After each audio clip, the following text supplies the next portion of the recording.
Hello and welcome back to Suspended Fanimation. I'm your host, Dennis Bithoulkas, and it's time for the Nevers, Season 1, Episode 2, Exposure.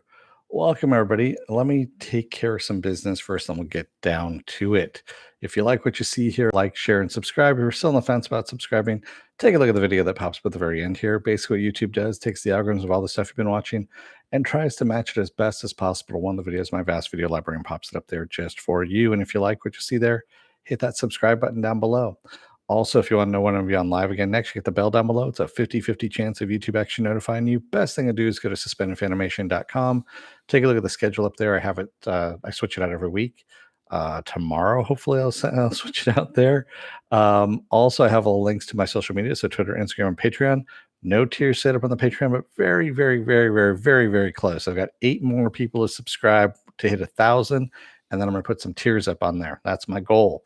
And I also have the links to this YouTube channel page, my Facebook page, and a Facebook group page where you guys can post stuff and chat amongst yourselves. All right. Thank you, Pen. Ooh, I'm knocking stuff over here. Spoiler alert, I am going to spoil the episode. If you have not seen the episode, go and watch it. Come on back. This will be a video. You can comment down below in the comment section.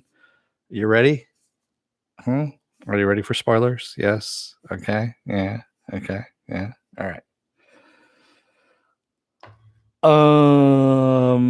So the first episode, was kind of the world building thing, right? We're getting to that. Now we're kind of getting into the meat of the story, I guess you could say. And it feels very, very Joss Whedon-esque, which of course it's Joss Whedon stuff. And I'm gonna say this right now, just on the preliminary, I just having watched the second episode here, that it feels very dated already. Whedon stuff has kind of, gotten long in the tooth and has been used by other people and stuff like that. Don't get me wrong, he actually created some good tropes and whatnot, but you need to kind of up your game, reinvent yourself all the time. And it seems like we're just getting a whole bunch of beats from his other stuff thrown together into this. Yeah. So with that said, the Touched are getting more and more press at this point. Yeah, exactly. Who's the big bad? All that kind of stuff. Yeah, I agree with you, Joker. That's where we're getting all of that now. It's feeling a bit Buffy-esque. Not so much Firefly-esque, but more Buffy-esque. And Dollhouse-esque, if you will, because Dollhouse kind of followed Buffy a bit. So the girls are getting more exposure. I should say the Touched are getting more exposure. And so Mrs. Bidlow wants Miss Adair to pick a couple of girls to show their abilities, their turns, at a soiree at her estate, and to show them that they're not harmful, kind of thing. This, of course, is after Monday and his crew have come in and searched the place on a warrant for some reason after Melody's massacre that happened. Yeah. Happy to see Dennis O'Harrigan. Was he in that? Oh, was he? I honestly, I kind of missed it. So, Penn says, I only saw the beginning of this episode so far. I figure Hairstar will be a bad guy. Yes, Hairstar is a bad guy. Pip Torrens, who I loved in Preacher, and I'm actually kind of loving him in this too. So he is playing Lord Mason, who of course is, and I don't think he's going to be a bad guy, to tell you the truth. I think he's starting off as a bad guy, and he's going to turn around and actually help the Touched, because his daughter, we already saw, is one of the Touched, or she died. One or the other, and I'm pretty sure she's just one of the Touched, and she's been hidden away. But yeah, I love Pip Torrens. I'm glad to see that he's back again, and I'm loving him in this role. But this whole thing about and Lord Masson is the one that pretty much put the pressure on Monday or on the judge to give Monday the task of going through and rifling through all the girls' stuff at the orphanage. In the meantime, we get an Italian immigrant, Miss Cassini, who can levitate things by touching them. She's on the run from the police because they're rounding up anybody who's touched, I guess, at this point. I don't know exactly why she's running. And she's looking for Mrs. True's orphanage as she's running through the city. In the meantime, True is working with Monday after she elicits that he's not trying to hurt Mary. Mary was his fiance. Yeah. So is this show sci-fi? Yes, it is sci-fi. Words. It's got powers to it, and steampunk, and a couple other things. Other things that are to it, and yeah, the whole thing with the whole MacGuffin of her getting a bullet from Monday, an extra bullet, so she can put it in the revolver to handle Malady. I was just kind of going, because I mean, you could see it from a mile away. I mean, just totally, you didn't need Mrs. True's clairvoyance to see into the future of how that was going to play out. As soon as she got the bullet, I'm like, yep, she's going to use that bullet somewhere down the line. And I was like, good God. Yeah. It was tired. It was really tired.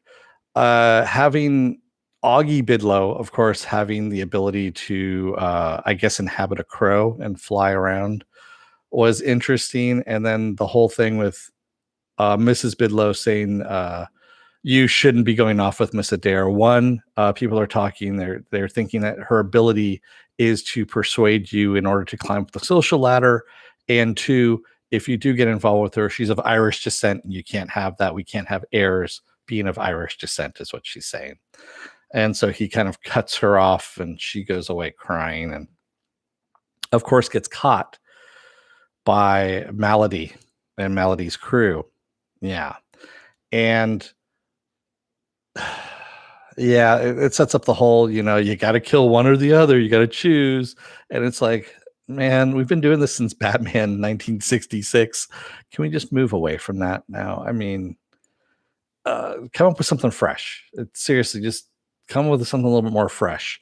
I understand you're trying to make some money because you got to pay off a whole bunch of people that are you've sexually assaulted, but come on, just come up with something a little more original at this point. Allegedly sexually assaulted, by the way. Yeah. So the one thing that we do get out of this, Dr. Haig, we find out Dr. Haig that we saw at the end of the first episode, who is experimenting on the touch. He's looking for the spark within them. He's working for somebody else who turns out to be Mrs. Bidlow, who, strangely enough, she says that when he says, "Ain't we got fun," about this ball of light that they're digging out of the ground that just turned on 3 days ago. She says, "You Americans know nothing of the mother tongue." And I don't know if she's talking about Latin or if she's talking about something else. So Mrs. Bidlow is our big bad, who is the one that is abducting. She's both helping and abducting the touched. It's just kind of a weird thing. I don't understand where they're going with this, why she's duality in nature. Is that her turn? Is she is it that she's got two personalities as part of her touch? We don't know. Was she touched? We don't know.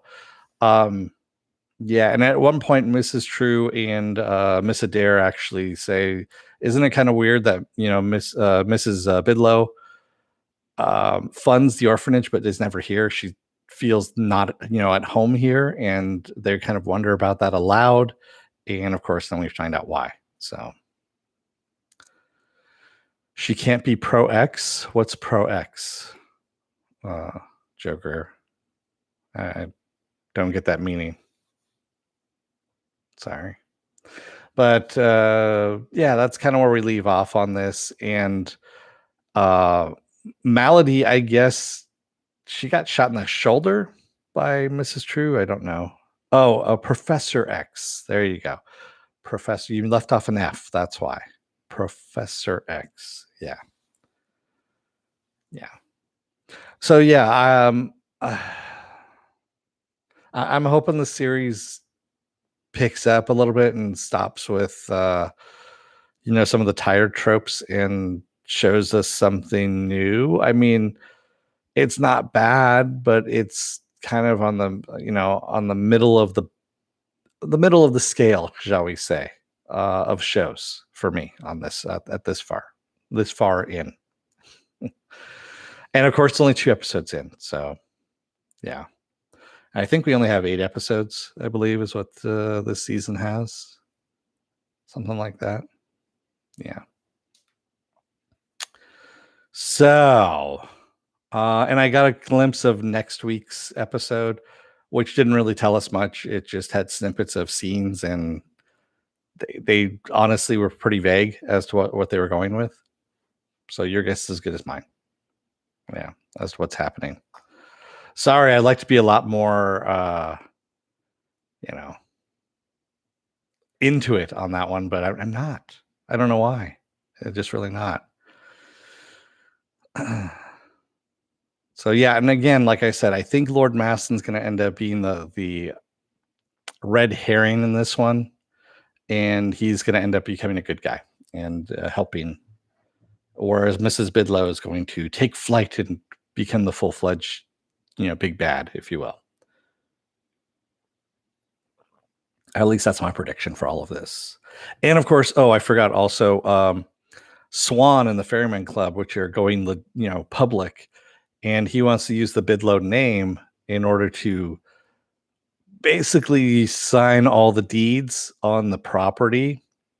And I started thinking back to mafia tricks where they, one of the things is they people that owe the mafia money is they'll have them open up a business kind of thing and then leverage that business out to the hilt in someone else's name and then leave it. And basically just take all the money and leave the person with all the debt. And I'm kind of wondering if that's what Swan's going to do with Bidlow on this. It seems like it.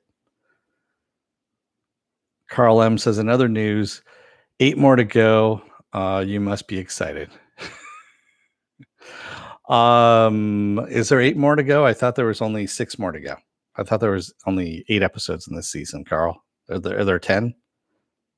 I can never tell if it's 8 or 10. They never really say. I'm looking at IMDb right now, and they don't really say what it is because, I don't think they know either. I'm looking right now, as a matter of fact. Here we go. Okay, there's 2, 3, 4, 5, 6. Only 6 episodes is what they've got going on here. 6 episodes. Wow, and they already have all the synopsis for them as well. Yeah, they have Ignition is the next one. So yeah, it's fairly interesting. Oh, 8 more to go for this house. Yes, Carl, I am. Sorry, I was thinking of episodes. I wasn't on the subs count right there. Yes, I am excited about that. And I've got a lot to do, as a matter of fact, since I got to get stuff in place for when it happens.